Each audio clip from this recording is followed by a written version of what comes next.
Et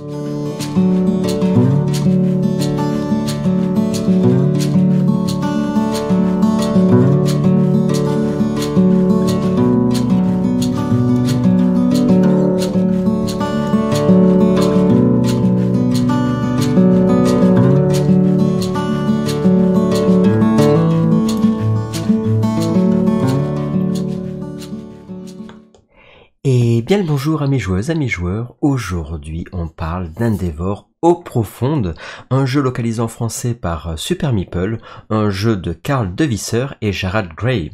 Alors c'est un jeu qui a eu le premier opus en 2009, réédité ensuite avec l'opus H de la voile en 2020 et maintenant en 2024, à l'heure où je tourne cette vidéo, eh bien il vient juste de sortir en version contemporaine, puisque là pour le coup, fini le colonialisme, fini l'esclavagisme, fini cette époque-là. Aujourd'hui, on est dans le monde moderne, on arrive, on va explorer les profondeurs des océans avec toute notre équipe, avec nos submersibles, et on va essayer, on va pouvoir jouer en solo, en coopératif ou en compétitif. Donc c'est un opus qui permet de pouvoir jouer de 1 à 4 joueurs, en tout cas avec la boîte de base. Je sais qu'il y a eu un Kickstarter, on pouvait jouer à 5, il y aura sûrement une petite extension pour pouvoir jouer à 5 joueurs, mais aujourd'hui en tout cas, en tant que tel, c'est de 1 à 4.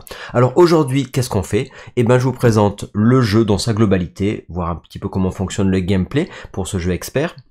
Et ensuite, eh ben on va attaquer dans le vif du sujet, c'est-à-dire ma critique, les points positifs que je trouve sur ce jeu, les points négatifs, savoir est-ce que ce jeu est fait pour vous ou non, et aussi évidemment le comparer avec son grand frère, son petit frère, son grand frère, je sais pas, en tout cas avec l'âge de la voile, pour savoir si vous avez déjà l'âge de la voile, est-ce que ça vaut le coup ou pas d'avoir ce nouvel opus. Et ben vous le saurez si vous regardez cette vidéo jusqu'au bout.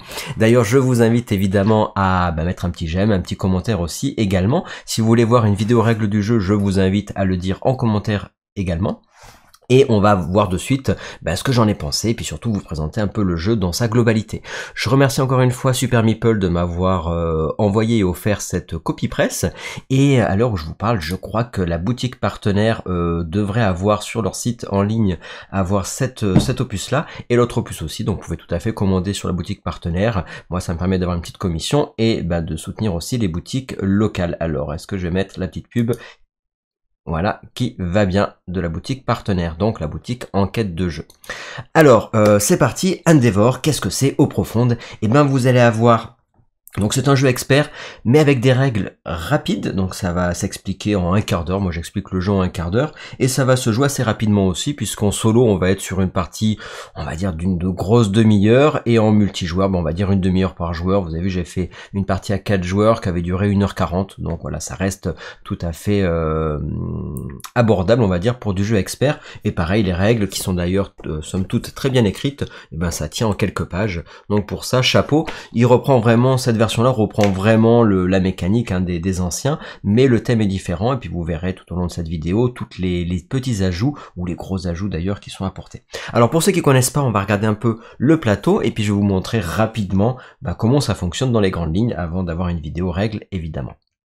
Alors, Endeavor Eaux Profondes. Particularité déjà, on voit que on a, comme dans l'ancien opus, comment dire, ce qu'on appelle notre équipe qu'on va petit à petit recruter. Et c'est dans un étui sympa, déjà écolo, parce que c'est en fibre de canne, de sucre de canne, et donc fini le plastique.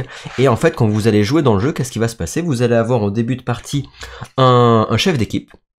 Et au fur et à mesure de vos tours de jeu, vous allez recruter un nouveau membre d'équipage en fonction de votre réputation. Donc à la fin de votre partie, le jeu va se jouer en 6 manches si jamais vous jouez en coop ou en compétitif, et ça va se jouer en 7 manches si vous jouez en solo.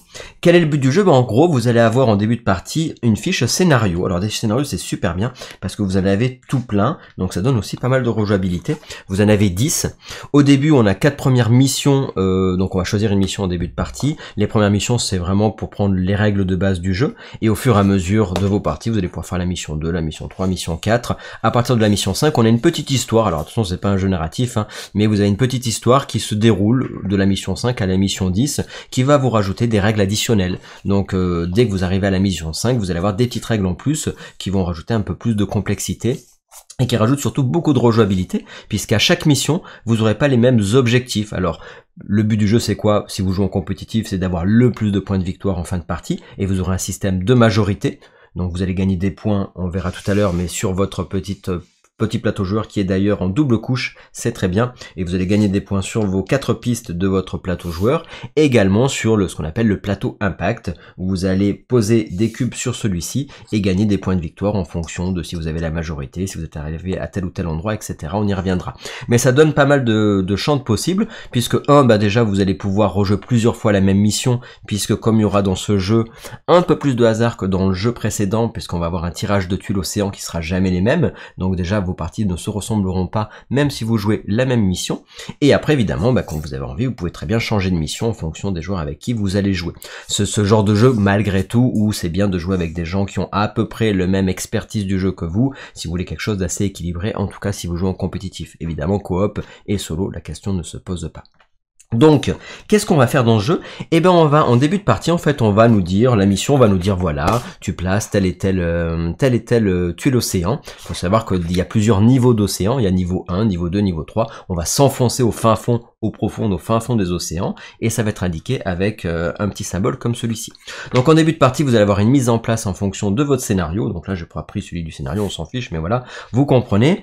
Et on va avoir notre submersible. On pourra en avoir jusqu'à 3 qu'on va débloquer au fur et à mesure de la partie, et nos submersibles vont se balader d'une tuile à une autre tuile. Alors, au début on peut avoir 2, 3 tuiles océans qu'on va révéler, il y en a une grosse pile, hein. Je crois que vous avez à chaque fois, il faut savoir que logiquement votre zone de jeu ça peut faire jusqu'à une ligne de 5 tuiles océans, et en profondeur, 5 tuiles océans de profondeur. Niveau 1, niveau 2, niveau 3, niveau 4, niveau 5. Donc ça peut vous faire une belle surface de jeu. D'ailleurs, ce qui est très sympa, parce qu'on a vraiment cette petite sensation d'exploration. C'est d'ailleurs pas petite, moi c'est ce que j'aime bien dans le jeu, ce côté exploration, qu'on avait beaucoup moins sur le volume précédent, puisqu'on avait vraiment un jeu qui avait déjà tout d'indiqué.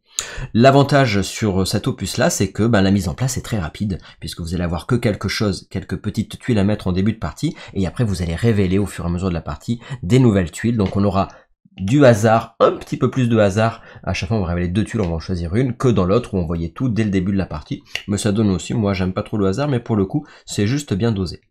Enfin bref, donc vous allez avoir votre petit submersible. En fonction de la partie, on verra, on aura des actions pour révéler de nouvelles tuiles océan, pour explorer l'océan, pour s'enfoncer au fin fond de l'océan. Donc là c'est niveau 1, est-ce que mes niveau 2 j'en ai? Mes niveau 2 j'en ai pas, elles ont disparu mes niveau 2. Donc vous avez décidé niveau 2, donc là dans ce cas là, si j'en révèle une, elle va arriver sous évidemment la niveau 1, puis après on aura des niveaux 3, etc. et vite fait ça peut vous faire une belle zone de jeu. Donc qu'est-ce qui va se passer? En fait on va se déplacer avec notre ou nos submersibles sur les différentes tuiles océan, et quand on va se déplacer à un endroit évidemment on aura accès à différentes actions. Donc ces différentes actions vous verrez il n'y en a pas 50, en gros il y en a plus ou moins 5 que vous allez pouvoir faire, et le but du jeu c'est évidemment de faire en sorte que vos actions vous rapportent des points de victoire, en gros vous fassent avancer sur votre plateau joueur pour gagner des points de victoire, et aussi pour avancer sur votre mission que vous aurez choisi évidemment, que ce soit en solo, en coop ou en compétitif. Globalement, les règles restent les mêmes en solo, en coop ou en compétitif. La différence, c'est comme je disais, en compétitif, on va avoir un système de majorité pour gagner plus de points en fin de partie pour savoir qui est le gagnant. Et quand vous jouez en solo coop, on n'aura pas un système de points, on n'aura pas un système de points. Le but ne sera pas d'avoir le plus de points possible, ça sera de réussir un certain nombre d'objectifs. Quand vous êtes en solo ou en coop, il va falloir réussir 4 objectifs au minimum pour la version débutante pour gagner votre mission.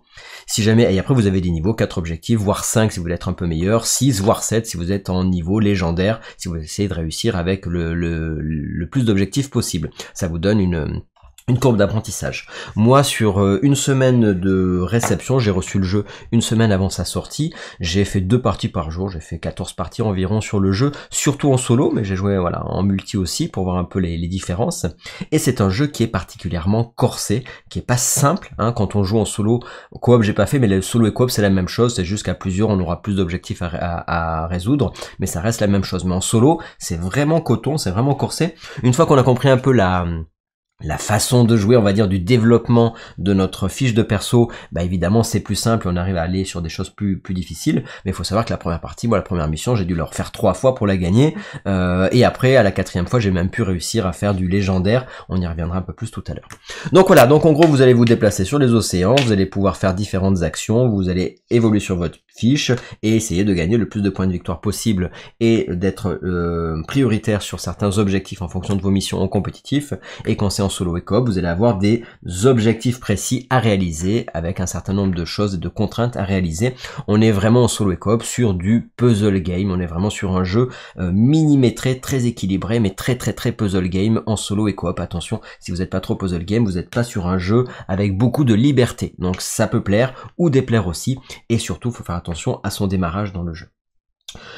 Pour entrer un tout petit peu plus dans le sujet, même si on va pas expliquer toutes les règles, là c'est vraiment dans les grandes lignes, je vous ferai une vidéo exprès pour les règles, mais comment ça marche dans le jeu. Donc vous avez en début de partie un petit chef d'équipe, vous en avez qu'un au début, et au début du jeu en fait on va avoir 2 phases dans le jeu. Ces 2 phases, quelles sont-elles? Eh bien on va avoir une première phase qui vous allez pouvoir faire si vous êtes à plusieurs, coop ou compétitif, la faire en ce qu'on appelle en simultané, cette phase de préparation. La phase de préparation, on va avoir dans cette phase un recrutement, donc on va recruter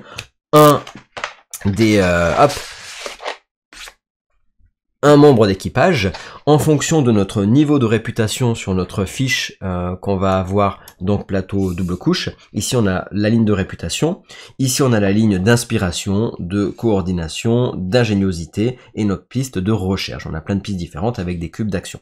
Donc au tout début, phase 1, ça va être récupérer un membre d'équipage, et en fonction de notre évolution sur cette première piste là, on va pouvoir récupérer un membre d'équipage plus ou moins évolué. Évidemment au fur et à mesure de la partie, vous allez essayer de débloquer des membres d'équipage plus puissants parce qu'ils feront plus d'actions. Il y en a qui pourront faire 2 voire même 3 actions d'un coup plutôt que d'en faire qu'une seule. Donc je débloque un membre d'équipage, peu importe lequel. Donc en début de premier tour de jeu, on en aura 2, sachant que vous avez que 6 tours de jeu si vous jouez en coop ou en compétitif, donc ça va très vite, hein. Vous allez avoir au total que 7 membres d'équipage, et les tours vont aller très vite, c'est pour ça que c'est un jeu qui se joue vite. Ensuite on va faire quoi? On va avoir donc, une fois qu'on a recruté, on va avoir l'effort. L'effort c'est quoi? C'est qu'en fait on va avoir la deuxième piste qui va nous donner des cubes d'action. Quand je dis des cubes, des petits disques d'action. Et en fonction de l'avancement sur cette piste, on va gagner plus ou moins de disques d'action qu'on va pouvoir utiliser évidemment sur notre tour de jeu. Ensuite, grâce à notre piste ici de coordination, on va, parce que notre équipe, quand on va utiliser leurs actions, on va les épuiser. Et donc dans cette première phase de jeu, à chaque fois qu'on va revenir sur une nouvelle phase de préparation, on va les enlever leur fatigue, c'est-à-dire récupérer les disques qui les rendaient indisponibles, parce qu'on avait mis un disque dessus pour dire on a fait son action. Donc là ça va être sur la piste d'inspiration, en fonction de comment elle est évoluée, on va en enlever plus ou moins des disques. Donc il y en a une, c'est pour améliorer des persos plus ou moins forts. Dans tous les cas on a le même nombre de persos mais ils sont plus ou moins forts. Ici c'est pour gagner le plus ou moins de nombre de disques pour faire des actions. Ici c'est pour enlever l'épuisement de notre équipe, et cette ici l'ingéniosité c'est pour débloquer des nouveaux submersibles et pour faire plus ou moins de déplacements. Si j'avance sur cette piste, ici je vais débloquer un nouveau submersible, ici aussi au total il y en a 3, et si je suis plus avancé, ça va me permettre aussi d'aller plus profond dans les océans et de me déplacer de plus d'emplacements. Donc ça permet à la fois de se déplacer plus facilement et de s'enfoncer au fin fond de l'océan. Donc vous voyez, c'est un jeu qui est très simple parce que là on a déjà expliqué presque toutes les règles. Évidemment la vidéo règle sera plus longue, mais voilà comment ça fonctionne. Cette phase de préparation, en gros on va comme ça recruter un perso, récupérer un ou des disques, enlever des disques de nos persos, et ensuite on va arriver sur une deuxième phase de jeu qui va être de faire les actions les uns après les autres autour de la table. On va activer une de nos personnes de nos équipes et on va faire l'action qui est sur notre tuile. Puis ça sera notre joueur qui va jouer, puis le joueur suivant, etc. Puis on va repasser à moi si on a fait le tour de table, et si j'ai encore des persos disponibles, je vais pouvoir activer un nouveau chef d'équipe. Donc au début, vous n'allez pas avoir grand chose, vous allez avoir au maximum 2 chefs d'équipe, un chef d'équipe et un autre équipier à activer, et puis évidemment au tour 6, vous allez en avoir tout plein activé. Donc au début, le jeu met un peu de temps à se mettre en place, puisqu'au début, les 3 premiers tours, c'est assez rapide et à la fois un peu succinct, on n'aura pas grand chose à faire, au début ça on reste un peu sur notre faim, malheureusement on pourrait dire qu'un des défauts du jeu c'est que ça met du temps à se mettre en place, puisqu'il faut attendre le 4e tour pour vraiment avoir un peu des combos et faire pas mal d'actions sur nos persos. Voilà, ça c'est un peu l'autre défaut, c'est qu'en gros on fait vraiment plein de choses on va dire que les 2 ou 3 derniers tours de jeu. Au tout début ça reste un peu sommaire, mais l'avantage c'est qu'au moins ça va vite. Donc voilà comment ça va fonctionner, les uns après les autres, on va activer un de nos persos et on va faire l'action de notre perso. Ils peuvent avoir différentes actions. On va d'ailleurs regarder ça très rapidement, on voit que lui il a toutes les actions du jeu. On peut dans le jeu voyager, voyager ça veut dire déplacer de tuile océan en tuile océan en fonction de notre niveau d'ingéniosité. Le sonar c'est quoi? Et ben ici le sonar ça veut dire qu'en fait on va pouvoir, si on a des cubes d'action, donc là je les ai pas fait avec notre ce qu'on appelle il n'y a pas de plastique, c'est du bagasse. Si on a des disques d'action, j'active par exemple un héros, lui par exemple il fait justement une action sonar, donc je peux l'activer si c'est mon tour de jeu, et si il faut que j'ai un submersible à l'endroit où je veux faire des actions, donc là j'ai mon submersible ici, et ben je vais pouvoir faire une action sonar si elle est disponible.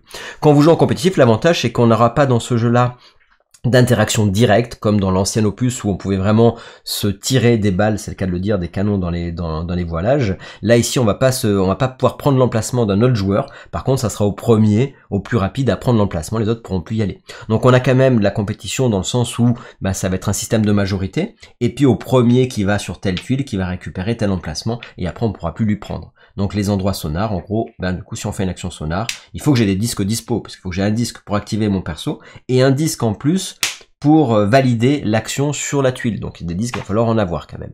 Donc l'action de sonar, et ça l'action de sonar va nous permettre de dévoiler des nouvelles tuiles, et de faire agrandir petit à petit l'océan pour se déplacer dessus. Tous les joueurs vont jouer sur le même océan évidemment. Donc voilà, ça c'est une des actions.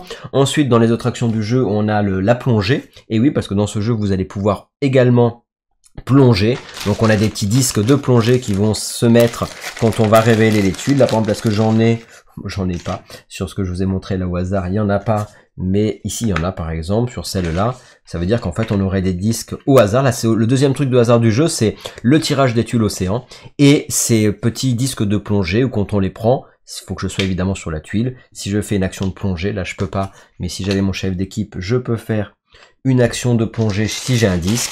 Et dans ce cas-là, je vais le mettre dessus, boum, et je vais faire une action de plongée. Là, ça me demande pas un deuxième disque, je vais directement prendre une tuile plongée et la récupérer. Ça va me faire gagner des points de recherche ici, je vais gagner des points par ici. Parce qu'il y a vous voyez qu'ici, il y a des petits trucs qu'on va gagner, ou recherche, ou alors je peux augmenter sur une de mes pistes.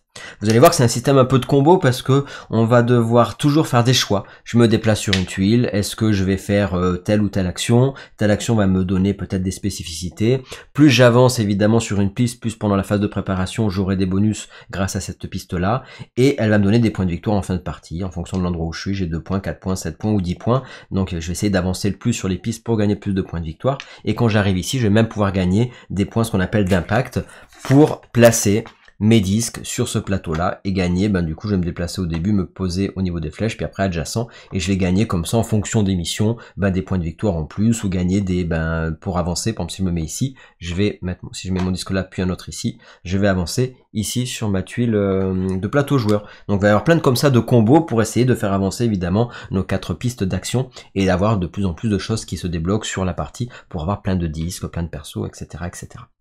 Donc, les actions, il n'y en a pas 50, comme je vous disais. On a l'action de voyage, l'action de sonar, l'action de plongée, on l'a dit. L'action de conservation, là, on a des petits, on va le voir ici un peu plus près, mais on a, hop, ici, conservation, ça veut dire quoi? Si on fait une action de conservation, on va mettre notre jeton sur un des endroits. Donc là, on met sur celui qu'on veut, à condition de dépenser la science, si on l'a. Donc la science, là, c'est 2. Évidemment, ça veut dire qu'il faut que j'ai de la science ici à dépenser. Voilà. Alors là, je vous fais un peu les règles, mais j'essaie de faire ça rapidement.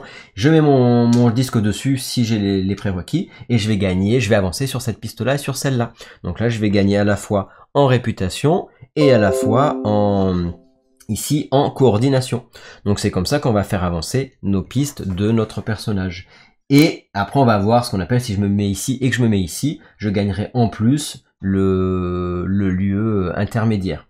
Donc ça c'est intéressant parce que des fois on a des connexions comme ça pour gagner encore plus de bonus en fonction de certaines tuiles. Donc on a vraiment un système d'exploration qui est très sympa dans le jeu, et ce système de conservation, il va falloir gagner pour ça de la science pour pouvoir l'utiliser, et la science se gagne si on plonge. Et ensuite la dernière action du jeu, c'est les revues scientifiques. Qu'est-ce que c'est? Eh bien revues scientifiques, ça va être symbolisé sur les plateaux comme ceci, il va y avoir des couleurs. Dans le jeu vous allez avoir toujours 4 cartes révélées, et ces cartes, vous allez pouvoir les acheter que pour vous, ces revues scientifiques, mais pour ça, il va falloir avoir la science suffisante pour les acheter. Si j'achète celle-là, il faudra que je sois sur une tuile où j'ai ou une icône bleue ou une icône verte de disponible. Ici, par exemple, on voit que c'est pas possible. Il faudrait que je sois, là, vous voyez, par exemple, ici, je peux le faire nulle part, parce que j'ai du marron et j'ai du jaune, donc ça marcherait pas. Par contre, cette tuile-ci, du marron, je pourrais la débloquer si elle était visible au début de partie. Dans ce cas-là, si je suis au bon endroit, je fais une action de conservation, ça veut dire je mets un disque ici, et mon deuxième disque, je le mets ici, donc plus personne ne pourra le prendre, et je débloque cette carte-là, et je dépense évidemment ma science pour pouvoir la prendre. Et il y aura une nouvelle carte, parce qu'il y en a 4 de visible tout le temps, il y aura une nouvelle carte qui sera dévoilée. Donc là, il y a pas mal de cartes pour le coup, ce qu'on appelle les revues scientifiques, et ça va vous faire gagner évidemment des points de victoire, évoluer vos persos, etc. Ça, ça va me dire, tiens, moi je vais gagner 2 sur la piste ici de submersible, sur la piste d'ingéniosité. Donc ça va être sympa. Et les autres joueurs par contre vont gagner quelque chose également en contrepartie. Et ça me dit que je peux évoluer un de mon équipage. Parce que mon équipage, à part mon perso chef d'équipe qui est déjà senior, les autres sont juniors. Et je pourrais décider à un moment donné durant la partie de les faire évoluer et de regagner des bonus, parce qu'ils vont faire gagner des bonus quand je les achète et quand je les fais évoluer. Et ils vont peut-être avoir des actions différentes, etc. quand ils sont évolués. Donc il y a ce système-là d'évolution aussi de notre équipe qui est plutôt sympa, et de prise de territoire on va dire, puisque je me mets là et hop, c'est fini, plus personne pourra se mettre à cet endroit-là. Contrairement à l'opus précédent où on pouvait dire allez dégage d'ici, je te fais un combat et je prends ta place, et en plus dans l'opus précédent on pouvait pas contrer ça, c'est-à-dire que celui qui avait le nécessaire pouvait nous virer et nous on pouvait pas se défendre. Là pour le coup il y a plus ce truc là. Est-ce que c'est bien, est-ce que c'est pas bien, ça dépend des joueurs. En tout cas moi ça m'a pas gêné ce changement là. Voilà, donc vous avez vu seulement 5 actions dans le jeu. C'est pour ça que c'est un jeu expert qui est facile dans l'explication des règles, parce qu'il y a 5 actions et c'est tout. Maintenant, c'est pas si simple que ça, parce que à chaque tour de jeu, il va falloir programmer à l'avance. C'est très puzzle game dans le sens où si vous prenez pas les bons persos, que vous faites pas évoluer les bons persos, au début on n'a qu'une action, on recrute qu'un personnage, donc on va pas avoir énormément de disques, etc. Et les premiers tours peuvent être assez frustrants. Moi par exemple j'ai fait jouer une joueuse au début qui était pas trop gros jeu, et qui du coup a été assez frustrée parce elle s'est bloquée elle-même. Donc dans ce jeu, même si les règles sont faciles, c'est compliqué de faire jouer, on peut dire que c'est pas un jeu familial, parce que il va falloir quand même avoir l'habitude du développement de votre plateau joueur. Si vous développez pas bien, et même si vous êtes habitué, vous pouvez avoir une sensation de frustration et ne pas aimer ce genre de jeu, parce que si vous développez pas bien vos débuts de partie, vous allez prendre cher pour la suite. Donc attention, il faut vraiment avoir un bon début de partie, même si le jeu est très équilibré. Si vous commencez mal, vous risquez fortement au bout d'un moment, au bout du 5e tour de jeu, de vous dire ce jeu il est nul parce que j'arrive pas à faire ce que j'ai envie, quoi. Parce qu'en gros j'ai mal fait mon début de partie, j'ai mal évolué sur mes pistes de façon comme il fallait pas, je dis n'importe quoi, j'avance que là c'est cool, mais si j'ai pas avancé le reste, je peux pas recruter de super persos, j'ai pas de disque pour faire mes actions. Donc il faut vraiment optimiser votre programmation d'action pour vraiment avoir que le jeu soit sympa, puisqu'à terme le jeu est très sympa quand vous réservez bien à jouer, parce qu'on va avoir un système un peu de combo, en tout cas de développement très très agréable. Même en 6 tours, vous allez voir qu'à la fin vous allez pouvoir faire plein d'actions. Mais c'est vrai qu'il faut pas foirer votre début de partie, sinon rapidement ça devient un calvaire comme jeu. Vous pourrez dire tu rentres ce jeu, je vois pas l'intérêt, on peut rien faire à part poser un disque et puis après on se fait chier. Donc vraiment faire attention. Il est pas à mettre dans toutes les mains, ou en tout cas faites attention à votre première partie, parce que vous pouvez vous dire ce jeu j'aime pas, parce que vous avez un peu foiré votre développement de départ. Donc c'est assez restrictif on va dire, en tout cas au début. Il faut pas faire tout et n'importe quoi. C'est un jeu qui peut sembler manquer un peu de liberté quand on n'a pas l'habitude de débloquer un petit peu comme il faut notre plateau action. Ça veut pas dire qu'on doit faire tout le temps la même chose pour réussir, mais en fonction des tuiles que vous allez avoir de dévoiler et en fonction de certaines spécificités, il va falloir quand même arriver à gérer. Nous, par exemple, à 4 joueurs, il y en a qui sont pas partis sur la même piste, on est arrivé au même point, mais parce que le joueur qui avait pas fait comme moi, par exemple, il avait bien optimisé l'ordre de ses avancements de piste pour que ça s'égalise quand même. Donc vous n'êtes pas obligé d'avancer obligatoirement telle piste pour gagner, mais attention par contre d'optimiser quand même l'avancement de façon équilibrée. On pourrait revenir sur une autre vidéo là-dessus.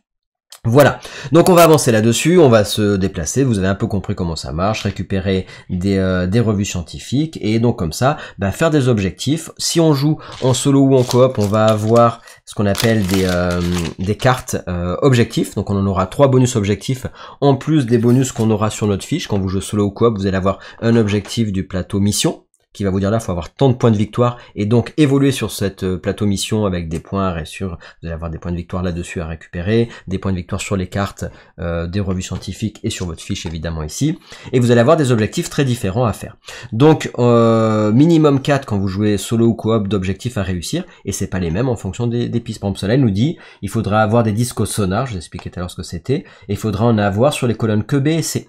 Donc vous allez avoir des colonnes comme ça, il va falloir vraiment avoir, c'est vraiment côté puzzle game, hein, en disant bah tiens, faut faire ça ici, ces colonnes là, cette colonne là. Donc on a vraiment des restrictions solo et coop assez importantes. Donc 3 objectifs bonus en plus des 4 objectifs qu'on a sur notre mission. Donc en tout ça en fait 7 qu'on pourrait réussir pour arriver en légendaire. Déjà 4 c'est pas facile à faire, hein, je peux vous le dire. Et après on va avoir 4, on va avoir, ça va dépendre après de vos tours de jeu, 3 ou 4 revers. Ça va dépendre de si vous jouez solo ou coop, et ça va être tiré au hasard pour savoir des trucs un peu négatifs qui vont vous arriver. D'abord, vous allez tirer les objectifs bonus, les 3 premiers tours, et après vous allez avoir des au hasard, ça vient à plus que le nombre de tours, pour pas que ça soit toujours la même chose, et là vous aurez des trucs négatifs qui vont vous arriver aussi. Donc ça permet en solo et en coop d'avoir un peu de piment dans le jeu, puisqu'il y aura des trucs négatifs qui vont vous arriver sur la tronche. Donc, solo coop, je dois réussir mes objectifs à la fin des 6 ou 7 tours de jeu. Et en compétitif, pas de fiche objectif, revers, etc. C'est juste celui qui aura le plus de points de victoire avec le système de majorité qui est très sympa pour jouer en compétitif. Voilà, donc j'ai passé un peu de temps pour la présentation du jeu, mais je pense que c'était quand même nécessaire, comme ça vous comprenez comment ça fonctionne. Maintenant, sur ce jeu, qu'est-ce que je peux vous dire, comment ça fonctionne? Alors, dans l'évolution, vous allez avoir sur cette fiche-là, juste, on a dit tout à l'heure qu'à chaque nouvelle phase de préparation, vous allez récupérer un des persos, et vous allez choisir si vous êtes en réputation 1, parmi ces 3 persos. Il y en a 5, donc même si vous jouez à plusieurs, vous jouez sur plusieurs tours, vous pouvez prendre plusieurs fois le même personnage. Il y en a 5 par colonne, donc réputation 1. Si j'arrive à avoir réputation 2, je peux prendre celui-là à la place, celui-là ou celui-là, et plus j'avance dans ma réputation, plus je peux prendre les autres. Par contre, là, il y en a 5, il y en a 3, il y en a 5, 4, 3, 2, et là, le dernier qui est ici, il y en a qu'un seul, ils sont uniques. Donc c'est là où vous pouvez être plusieurs à avoir les mêmes, et puis ici à la fin, il n'y en aura qu'un seul qui aura un des persos qui sont là, si vous les débloquez. Ça donne aussi de la rejouabilité dans le jeu. Alors, pour moi, les points positifs, les points négatifs de ce jeu, qu'est-ce que j'en pense? Qu'est-ce que j'en pense par rapport à la version précédente? Est-ce que c'est fait pour vous? Est-ce que c'est pas fait pour vous? Et ma notation, je vous donnerai à la fin aussi évidemment mon avis personnel sur est-ce que j'ai aimé le jeu ou pas, et comment je le classe parmi mes classements quand je fais les reviews. Alors, d'abord, ce que j'ai trouvé, ce que je peux vous dire, ce que j'ai trouvé en points positifs et en points négatifs. Commençons par les points positifs de ce que j'ai bien aimé sur le jeu. Alors on a d'abord, dans les points positifs, ce que j'ai indiqué, je regarde un peu mes notes en même temps, des règles simples pour un jeu expert et des règles bien écrites. C'est pas toujours le cas, donc ça fait plaisir, c'est sympa. Mise en place rapide également, pour du jeu expert, ça arrive pas tous les 4 matins, donc ça c'est cool. Partie rapide, encore une fois, vous allez jouer vite pour du jeu expert. Ça aussi son revers de médaille, hein, mais en tout cas, les parties sont rapides. Rejouabilité avec les tirages des tuiles océan, ce qu'on avait beaucoup moins dans le jeu précédent. Là, on sait jamais ce qu'on va avoir, même si on garde la même mission, on sait pas notre tirage de tuiles océan. Donc ça, c'est très sympa aussi au niveau rejouabilité. Les 10 scénarios, c'est très très bien, surtout que par rapport aux exploits de la version précédente, là, les scénarios s'intègrent, ils sont obligés d'être joués durant votre partie. Vous choisissez qu'un seul scénario, mais je veux dire, ça fait partie intégrante de votre jeu. C'est pas j'ai un scénario à côté, si je le fais pas, un exploit si je le fais pas, c'est pas grave. Là, vous êtes obligé de le faire. Il n'y a pas le choix, le scénario vous indique les objectifs à faire, et donc vous êtes obligé de passer par là. Donc ça, c'est très bien, et ça donne un petit côté à la fois histoire, un petit côté, même si c'est pas un jeu narratif encore une fois, mais voilà, ça change la mécanique de jeu, ça change des nouvelles règles, ça change la façon dont on va voir appréhender le jeu aussi, nos parties. Donc c'est 10 fiches, 10 missions. Moi, je suis arrivé à la mission numéro 6. J'avais envie là j'ai fait 14 parties, j'avais envie de faire les 10 missions, puis après je dis allez quand même, il y a la sortie du jeu, je vais quand même vous faire la review, je pense que c'est assez. Puis il y en a plein qui disent alors Gab, tu nous sors ta vidéo, et ben voilà, elle est là. Donc j'ai pas fait les 10 missions, mais j'en suis à la 6e, et c'est vrai que c'est la rejouabilité très sympa, et ça change quand même la façon dont on va appréhender le jeu sur ces missions. Ensuite j'ai marqué quoi? La diversité avec les modes compétitifs, coop et solo. Et oui, par rapport à l'autre opus, qui n'avait pas de solo et le coop, là on a tout, on a les 3 modes de jeu, et c'est très différent. Vraiment la sensation de jeu en compétitif avec le système de majorité fait que, quand moi j'ai fait pas mal de parties solo, et ben on n'a pas du tout la même sensation de jeu, on est beaucoup moins sur quelque chose de puzzle game. Donc si vous aimez pas trop le côté puzzle game, jouez en compétitif et vous aurez vraiment une autre dimension du jeu. Ça restera un jeu avec peu de liberté, dans le sens où vous avez un jeu avec peu de, comment dire, une marge de manœuvre assez restreinte, mais par contre vous allez avoir plein de possibilités, surtout avec un équilibrage aux petits oignons. Donc voilà, donc diversité, peu de hasard, malgré qu'il y en a un peu plus, parce que le mode précédent, il n'y en avait presque pas. Là, le hasard, il vient sur le tirage des tuiles, on en prend 2, on en choisit une, des tuiles océan, donc ça, oui, on ne sait pas ce qui va se passer, et sur nos tuiles de plongée, mais sinon, le reste, on voit ce qui se passe quand même sur le plateau, donc il n'y a même pas trop de hasard. Un jeu très équilibré, on voit qu'il est là depuis 2009, hein, le jeu, il est vraiment rodé aux petits oignons, c'est vraiment un jeu, pour le coup, on peut pas dire, il n'y a pas de déséquilibre, hein, si vous perdez, c'est que vous jouez mal, et puis voilà, c'est tout. Donc c'est bien, l'équilibrage du jeu, super. Matériel éco-responsable, de bonne qualité, plateau double couche, du bagasse, c'est-à-dire donc on disait tout à l'heure avec le fibre de canne, avec les petits sachets, pas de plastique sur les inserts, ça c'est cool. Ce qui est dommage, je crois qu'ils l'ont dans la version Deluxe et 5e joueur, parce qu'on voit qu'il y a des objectifs 5e joueur, donc il y aura une extension. En français je sais pas, mais il y a une extension 5e joueur, et pour le coup, dans cette extension, il y a un truc Deluxe pour pouvoir mettre tous nos jetons. Là, c'est vrai que là, malheureusement, on n'a pas c'est un peu dommage, ça, on n'a pas le rangement pour nos jetons. On l'a dans les sachets, mais dans le Deluxe, il y a. Ensuite, qu'est-ce que je vais dire d'autre? Eh ben, rangement d'études spécialistes, malgré tout, c'est très fort appréciable. Ça a été aussi dans l'ancien opus. C'est un super casse-tête, j'ai marqué en solo et coop, et c'est particulièrement corsé. Moi, j'aime bien quand il y a du fil à retordre. Eh ben, écoutez, là, il y a du fil à retordre. Bon, après, une fois qu'on a compris un peu la combine, c'est un peu plus simple, mais il y a des choses à faire, surtout si on veut être légendaire à chaque fois. Je peux vous dire que ça, voilà, c'est pas évident, quoi. Le système de majorité en multijoueur qui change vraiment en fonction des scénarios. On n'a pas les mêmes objectifs. Enfin, on n'a pas il y a toujours les discos sonars, les submersibles, etc. Mais globalement, on ne doit pas se placer au même endroit. Des fois, on doit aller plus en profondeur. La map aussi va pas être toujours la même en fonction des scénarios. On va avoir une map qui va changer. Donc, c'est pas toujours du 5 par 5. On va avoir plein de choses différentes. Et ça, pour le coup, aussi en multi, c'est sympa. Ce système de majorité, j'aime bien. Ça fait que certes, on se tire pas des coups de fusil dans la tronche directement, mais il y a quand même ce système du premier arrivé, premier servi qui est quand même intéressant en plus de la majorité.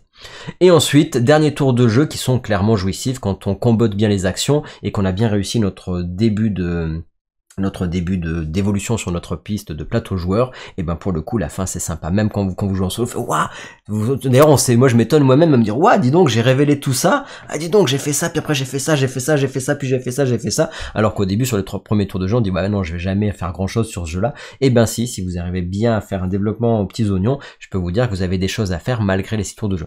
C'est ce genre de jeu où on peut avoir l'impression que ça se finit trop vite et où on n'a pas fait ce qu'on voulait. Et il faut arriver vraiment à faire un bon départ, on va dire. Voilà. Après le départ, c'est à vous de le faire. C'est pas du hasard le départ. C'est à vous de faire en sorte qu'il soit bon votre départ. Donc voilà. Mais c'est vrai qu'on peut avoir, comme je disais tout à l'heure, cette frustration. Voilà. Donc en tout cas, dernier tour de jeu jouissif. Si jamais vous avez bien comboté votre départ, là vous avez la possibilité de faire plein de choses. Pourquoi? Parce qu'en plus, quand on revient sur ce plateau-là, quand vous arrivez ici, vous allez gagner un petit jeton sur votre mission d'impact quand vous êtes là. Et quand on arrive à la fin du scoring, quand on arrive à la fin de la piste, vous allez en fait repartir, quand vous êtes là, vous allez repartir ici et regagner à nouveau un jeton que vous allez mettre sur votre piste ici. Donc clairement, vous allez pouvoir faire des allers-retours et gagner plein de points impact. Vous allez les trouver aussi sur vos tuiles océan, mais c'est ici que ça va être sympa parce que vous allez pouvoir comme ça gagner plein de bonus. Puis après, tiens, je gagne ça, qui me donne un nouveau jeton, qui me permet de refaire une action, qui me permet de regagner un jeton, qui me permet d'avancer sur la piste, qui me permet de faire ça. Et c'est là que vous allez commencer à pouvoir un peu comboter et à faire évoluer votre plan de jeu comme vous le souhaitez. Voilà, donc ça c'est tous les côtés positifs du jeu. Évidemment, il n'y a pas que des côtés positifs, il y a des côtés négatifs, à vous de voir si les points positifs sont plus importants pour vous que les points négatifs ou vice versa. Qu'est-ce que j'ai moins aimé sur le jeu? Les tuiles qui marquent, c'est-à-dire en fait on a certes le matos est de bonne qualité, mais dès le début du jeu, dès l'ouverture du jeu, il y avait déjà des tuiles qui étaient toutes, voilà, vous pouvez le voir ici, en fait toutes marquées, toutes abîmées, pas abîmées dans le sens cassé, mais marquées. Voilà, il y a des marquages, en fait, c'est comme si c'était sale, et ça, c'est un peu dommage, je trouve, je dis, bah non, j'ai déjà un jeu dégueulasse, quoi. Et pour le coup, j'ai pas essayé de mettre un coup d'éponge dessus, mais voilà, ça marque vite. Ça, un des points négatifs, c'est que ça marque. Ensuite, point négatif, interaction limitée, évidemment, ce que je dis tout à l'heure, hein, l'interaction, si vous voulez vraiment vous foutre sur la tronche, c'est pas le genre de jeu où vous avez vraiment une interaction directe, donc si vous voulez ça, passez votre chemin. Manque de cartes revers et missions bonus en coop solo. Alors voilà, ça aussi, j'ai marqué ça, ça pour le coup, je trouve que c'est, si vous jouez solo et coop, ça c'est trop dommage. Ça pour le coup c'est trop dommage. Les objectifs, il y en a pas assez, c'est-à-dire qu'en fait en gros vous en avez 6 et vous en avez 3 sur 6, il y a pas assez de rejouabilité, à chaque fois on sait sur quoi on va tomber presque. Et ça c'est un peu triste, c'est un peu dommage. Autant oui les objectifs bonus sur les missions c'est bien, mais ça je trouve qu'il n'y en a pas assez. On tourne un peu en rond. À la limite, vous allez me dire, pourquoi pas, on s'en fiche. De toute façon, t'as déjà Gap, t'es chiant. Il y a déjà celles qui sont sur le plateau mission. C'est vrai. Mais bon, je veux dire, qui peut le plus, peut le moins. Ils auraient pu en mettre un peu plus quand même. Faut pas déconner, ça coûtait pas trop d'argent d'en mettre un peu plus. Donc ça, ok, je comprends pour l'équilibrage, mais c'est dommage qu'il n'y en ait pas plus des objectifs bonus quand vous jouez solo et coop. Et alors, le pire, c'est ça. Le pire c'est ça parce que là vous êtes presque sûr, vous savez presque, surtout quand vous jouez solo, vous savez presque ce que vous allez avoir. Dire ah oui tiens je vais pas me mettre au 3e niveau parce qu'il y a tel truc négatif. Alors évidemment c'est tiré au hasard mais malgré tout vous savez que bah tiens celui-là si je suis au 3e niveau ça va me faire remonter ou là ça va me faire aller à gauche ou machin. Donc rapidement sur ça on tourne assez en rond. Et c'est dommage parce qu'en fait c'est un jeu qui a plein de rejouabilité sur plein de choses. Mais pourquoi ils ont mis que ça? Pourquoi vous avez mis que ça les gars en carte? Il y en a pas assez. Clairement, il y en a pas assez. Il faut en mettre plus là des cartes pour le solo et le coop. Ça c'est presque une erreur, je trouve. Ça c'est un gros point noir. Se dire bah oui, vous allez me dire ouais j'avais qu'à pas faire 14 parties, mais bon le but c'est aussi d'essayer de jouer au jeu. Hein. Donc oui, sur les premières parties ça va pas vous embêter, mais si vous avez vraiment envie de farmer un peu le jeu, bah au bout d'un moment là on tourne en rond en solo et en coop. Hein. Donc moi je trouve ça vraiment dommage parce que j'ai bien aimé mon solo et le coop, puis ben c'est un peu pareil que le solo. Hein. Et je trouve que là pour le coup là-dessus on a un point noir qui est assez important quand même, hein. qui à un moment donné dit bah là la rejouabilité, là il va falloir faire quelque chose les gars. Alors je sais pas s'il y aura un truc deluxe, des extensions ou j'en sais rien, mais en tout cas ça manque. Voilà. Ensuite, bon bah oui j'ai marqué, effectivement je vous l'ai dit tout à l'heure, mais punitif dans le choix du développement et manque de liberté. Clairement c'est pas un jeu où vous allez, il y a l'exploration est très chouette, mais vous pouvez vous dire ah, tiens je vais aller m'amuser par-ci par-là, je verrai ce qui va se passer. Bah non, le temps passe trop vite chers amis, le temps passe trop vite, on vieillit trop vite, et encore plus dans Endeavor, parce que ben il y a que 6 tours de jeu, voire 7 en solo, et donc on peut pas faire ce qu'on veut, qu'on peut pas aller recueillir quelques petites algues au fin fond des océans. Il va falloir vraiment optimiser au mieux votre fiche. Et donc ça manque de liberté et le choix de développement il est très restreint. Alors c'est pas que négatif, hein, mais ça dépend dans quel sens on le tourne. Pour certains joueurs ça peut être négatif. Voilà. Donc je le souligne. Un développement de départ un peu mécanique et répétitif, parce que comme je vous disais tout à l'heure, au début vous avez que deux héros au premier tour de jeu, donc ça va être, il n'y a pas grand chose à faire, et ça va être assez mécanique et répétitif dans la façon dont vous allez faire vos premiers tours de jeu. Vos 2 voire 3 premiers tours de jeu vont être assez restreints, et ça va qu'on a l'impression d'avoir un petit peu un côté un peu routinier, qui va être peut-être un peu pénible pour certains. Ça va qu'après du coup ça évolue plus. Mais bon, voilà, on pourrait se dire des fois dans le jeu, tiens, ça aurait été bien quand même d'avoir, pourquoi pas peut-être un équipier de plus dès le début du jeu. Comme ça, on ne se serait pas senti. Là, on a l'impression qu'il faut attendre vraiment le 3e, voire plutôt le 4e tour de jeu quand vous jouez en compétitif pour vraiment se faire plaisir. Au début, c'est un peu bon, bah hop, bah c'est tout. Ah bah j'ai fait mon action, ça a duré 30 secondes. Et puis voilà. Donc c'est vrai qu'on peut rester un peu sur notre faim sur la moitié du jeu en fait, qui est pas la moitié du jeu en termes de durée puisque ça va vite, mais en termes de manches, c'est la moitié des manches quoi quand même. Donc voilà, développement de départ un peu mécanique et répétitif. Donc c'est la même chose j'ai marqué juste après, gameplay qui met du temps à se mettre en place, surtout à 4 joueurs, il faut attendre la moitié des manches quoi pour vraiment se faire plaisir dans les actions. Et je l'ai dit tout à l'heure, on peut avoir une mauvaise expérience de départ dans ce jeu. Quand on découvre ce jeu, pour les débutants, on peut subir le jeu. Voilà, c'est un côté un peu, voilà, d'où le côté expert, hein, c'est-à-dire que c'est un jeu qu'on peut subir et qui peut du coup ne pas plaire à tout le monde, ou en tout cas, moi je vous invite, si vous n'avez pas aimé votre première partie, à en faire quelques-unes des parties, parce que vous pouvez avoir un goût amer et il va falloir y revenir pour se dire, ah oui, mais en fait, c'est parce que je joue mal, c'est parce que je suis mauvais que j'aime pas le jeu, et pas parce que le jeu il est mauvais. Donc attention, des fois c'est parce qu'on est mauvais qu'on n'aime pas un jeu, et non pas parce que le jeu en lui-même est mauvais. Voilà, prenez note.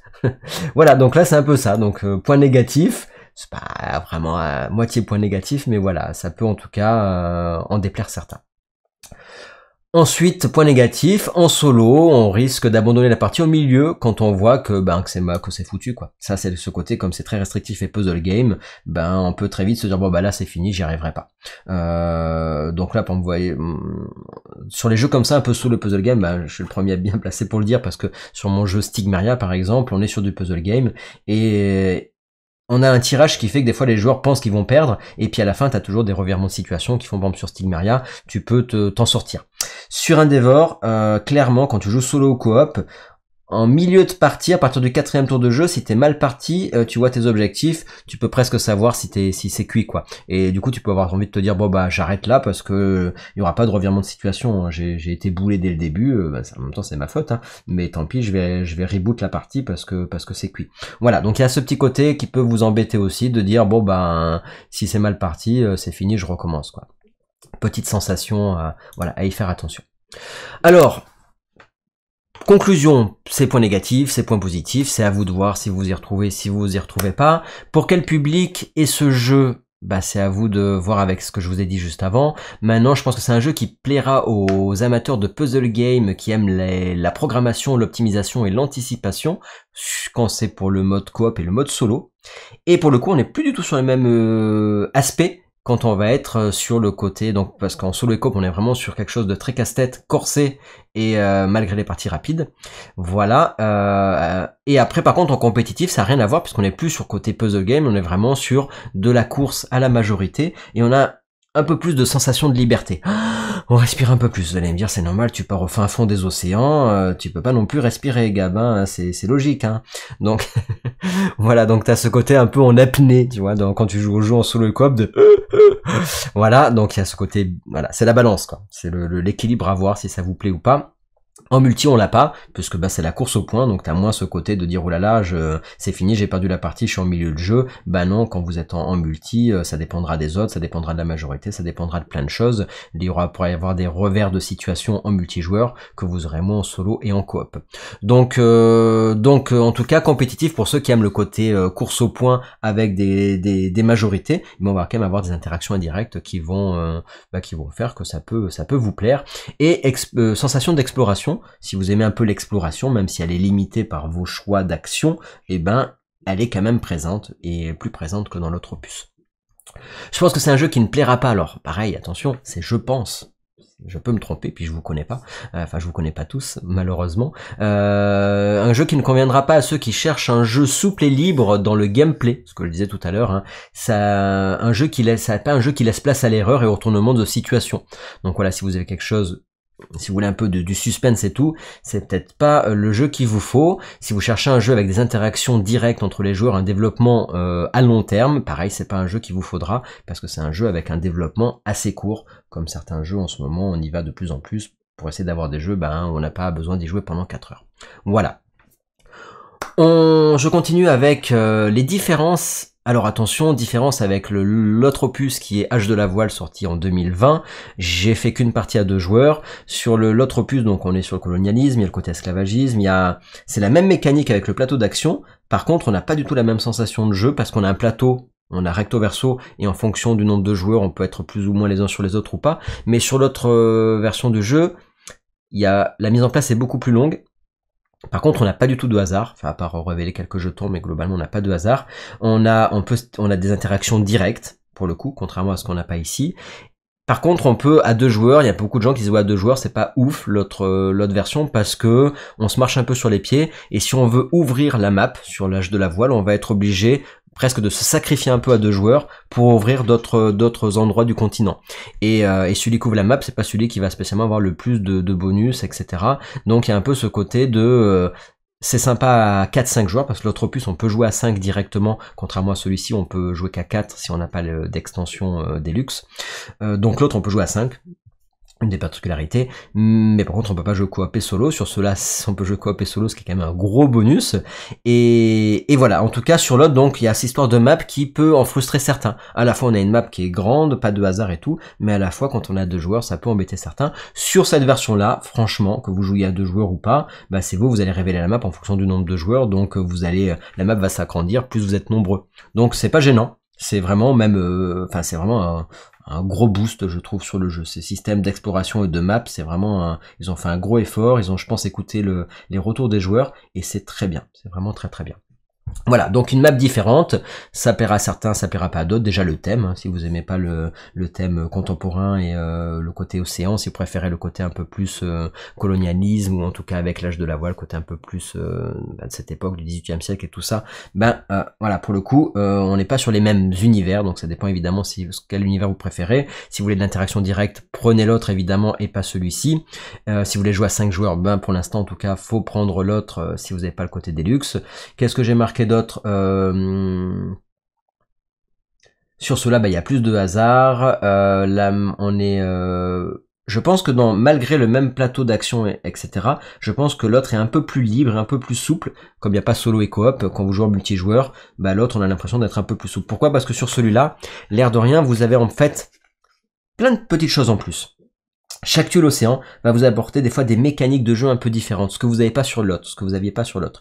Donc vous allez avoir des petites choses en plus, des petites règles, des petits points de règle en plus, et va falloir vraiment s'adapter, adapter son gameplay par rapport aux tuiles que vous allez révéler. Et donc ça va demander, le jeu va être, j'aurais tendance à dire, à l'arrivée, un peu plus compliqué sur celui-là que sur celui qui est le précédent opus. À la fois il s'explique plus facilement celui-là parce qu'on a aussi le mode coop, mais il a des petits points de règle supplémentaires qui sont beaucoup plus présents que l'autre, ce qui fait qu'aussi ça demande d'être un peu, on a moins de marge de manœuvre et d'erreur que sur l'autre opus, je trouve. Voilà. Et par contre, l'autre opus, il n'y a pas de rejouabilité dans les missions, et puis je les ai pas fait les exploits sur l'âge de la voile, mais il me semble que les exploits s'intègrent moins bien dans les parties que sur celui-là où c'est partie intégrante du jeu. Voilà. Alors, pour ma part, attention, j'ai joué 14 fois à celui-là et qu'une fois à celui-là au précédent, mais en tout cas pour ma part, je préfère clairement ce nouvel opus par rapport à l'ancien, parce que hormis le fait qu'il n'y a pas d'interaction directe, ça à la limite j'aimais bien, et encore que c'est pas ce que j'en ai profité sur ma partie de joueur, je vois pas ce qu'on a en moins sur celui-là. En gros, je trouve que celui-là il apporte que des choses en plus. Alors vous allez me dire, ok, mais ok, alors sachant que l'autre, si je ne dis pas de bêtises, il y avait un tour supplémentaire quand même, il y avait 7 tours de jeu, alors que celui-là il y a 6 tours de jeu, donc en plus il y avait un peu plus de temps sur l'autre, hein, donc attention. Voilà, mais globalement, moi je préfère celui-là, je préfère le thème de l'autre, mais à choisir je préfère celui-là. Est-ce que ça vaut le coup d'acheter celui-là? Donc vous avez compris pour tous les trucs, donc après à vous de faire votre choix. Maintenant à choisir, moi je préfère celui-là que l'autre, si vous n'avez aucun des deux, peut-être prendre celui-là, si les deux thèmes vous en fichez, peu importe le thème. Maintenant, si vous avez déjà l'autre, est-ce que ça vaut le coup d'acheter celui-là? Bonne question. J'aurais tendance à vous dire, évidemment que oui, si vous jouez solo ou coop, la question se pose pas. Si vous jouez que multi, je sais pas. Si vous jouez que multijoueur, si vous jouez multijoueur à 2 joueurs, j'aurais tendance à dire aussi oui, achetez l'autre parce que vous aurez plein de nouvelles choses et vous aurez pas du tout les mêmes sensations de jeu. Si maintenant vous jouez à 4 ou 5 joueurs, je pense que l'autre opus vous suffit largement. Sachant qu'en plus l'autre opus il est maintenant aussi disponible, donc vous pouvez aussi venir, est-ce que j'achète l'autre ou celui-là, etc. Mais voilà.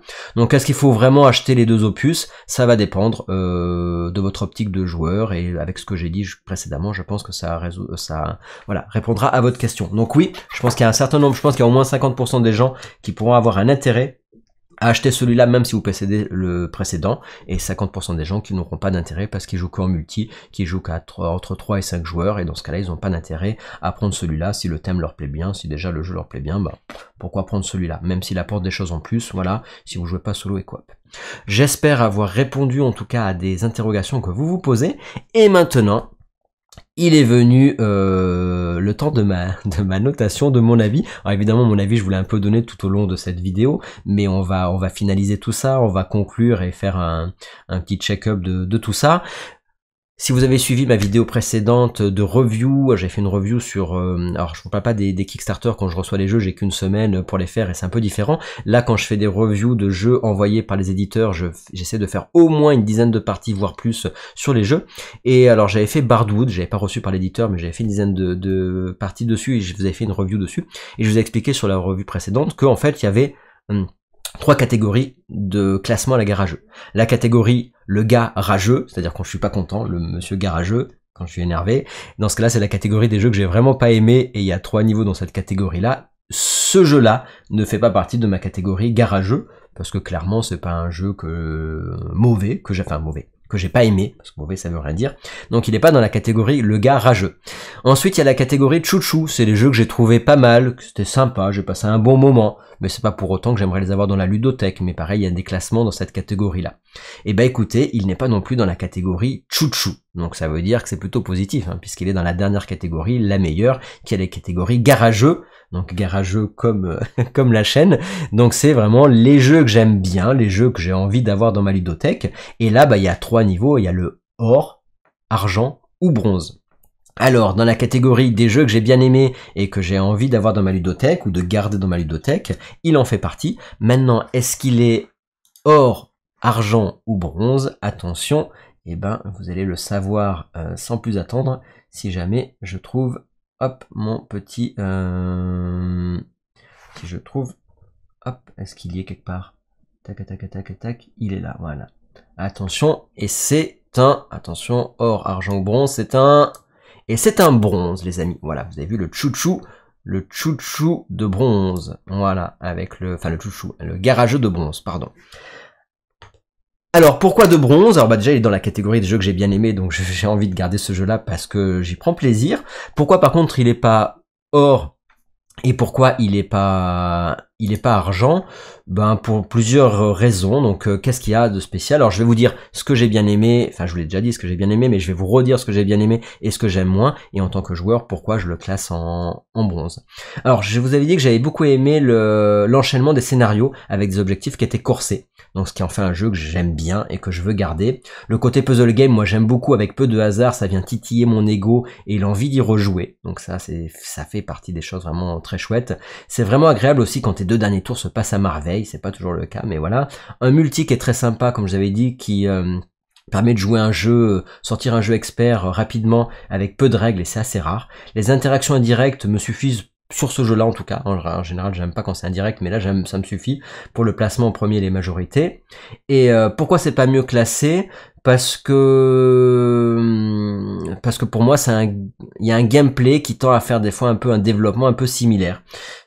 Malgré le fait que j'aime bien l'exploration dans le jeu, je trouve que bah, le gameplay, ça reste un peu trop restreint. Donc encore une fois, j'ai bien aimé le jeu, attention, mais c'est pour ça qu'il est ni argent ni or. Pour moi, ça sera pas. Même Bardwood, je l'avais mis. Si vous regarderez Bardwood, vous irez voir ma vidéo précédente sur Bardwood pour savoir. Mais même Bardwood, il est pas, pour l'instant, j'ai pas encore mis de jeu en le garageux d'or, parce que c'est rare d'avoir un garageux d'or. Faut pas déconner, on en donne pas tous les matins non plus.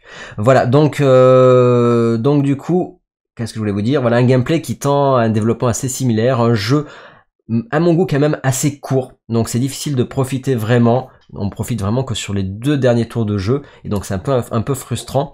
Donc il y a un manque de liberté, moi, qui m'embête un peu, et ces histoires d'objectifs. En fait, on n'a pas plein d'options pour arriver à l'objectif. On est obligé un peu de... c'est vraiment puzzle game, mais du puzzle game vraiment très restrictif. Et ces histoires je pense que s'il y avait ces histoires d'objectifs bonus et revers, s'il y en avait plus, je pense que il aurait pu passer en argent dans le jeu, juste avec ça. Mais ça, c'est vraiment un gros frein. Parce que moi, j'ai joué surtout solo et coop, hein, et je trouve que c'est un gros frein pour moi. Donc évidemment, quand je vous dis c'est un garageux de bronze, je prends mon expérience à la fois multi et à la fois solo et coop. Si j'avais joué que solo, il serait quand même en bronze à cause de ces cartes-là. En multi, il reste quand même bronze, parce que moi j'aime bien quand même les jeux où on se fout sur la tronche, et voilà, ça reste dans l'affinité du joueur, quoi. Et après j'ai marqué quoi? Manque évident de liberté pour arriver aux objectifs, ça j'ai dit. Un multi qui demande à jouer avec des joueurs de même expertise du jeu, manque de souplesse et de diversité. Voilà, donc ça, bon, après tous les joueurs experts en général, il y a besoin de jouer avec les gens un peu du même niveau, mais ça dépend quand même de certains jeux. Là, on est toujours un peu, le développement étant très restreint. Voilà. Voilà pourquoi on est sur un garageux de bronze, qui est quand même une très belle note, parce que, ben, il n'y en a pas tant que ça, le garageux de bronze. Donc c'est cool, et je vais vous remettre ici mon petit classement. Touc. Et voilà.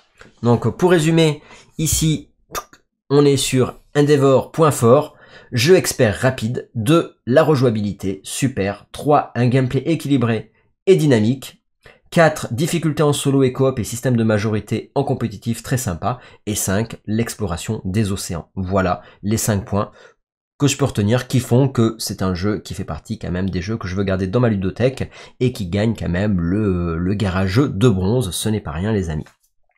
J'espère que cette review vous a plu, que vous avez passé un beau moment à la garageux. Je vais vous fermer ça quand même. Hop, voilà.